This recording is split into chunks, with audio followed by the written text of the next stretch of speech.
Je m'appelle Ariane Wittmer, je suis architecte de formation et actuellement je travaille comme urbaniste cantonal de Genève.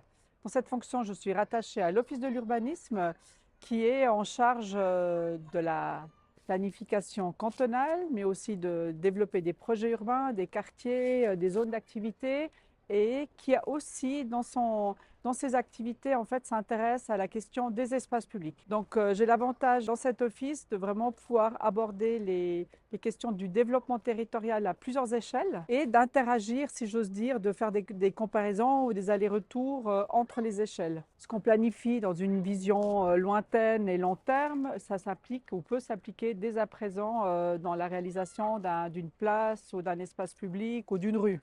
En tant qu'urbaniste cantonal, je suis en charge du développement de la vision, du développement de ce territoire. Et développer une vision, ce n'est pas un acte solitaire, donc c'est bien avec l'Office de l'urbanisme, avec les collaborateurs de l'Office de l'urbanisme et avec tous les acteurs, disons, de ce territoire avec lesquels nous cherchons à construire progressivement, disons, une vision qui répond aux enjeux qui sont les nôtres aujourd'hui. Concrètement, disons, le principal enjeu aujourd'hui pour l'aménagement du territoire, pour l'urbanisme, c'est de réussir à prendre le virage de la transition écologique. On sait que les questions environnementales deviennent de plus en plus pressantes.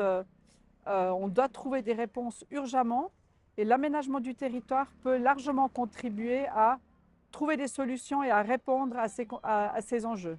Donc très concrètement, si on organise des villes qui peuvent offrir des proximités, on est capable de réduire les besoins en déplacement. Parce que les gens, plutôt que de prendre la voiture pour aller à l'école ou acheter un pain, vont trouver ça dans leur quartier, dans leur environnement proche. Et donc c'est vraiment de cette manière-là qu'on essaye de réorienter les projets. La question des ressources est aussi une question qui est devenue beaucoup plus prégnante. On sait que pour faire un développement durable, on doit réussir finalement à réduire massivement notre besoin en ressources, en tout cas en ressources non renouvelables.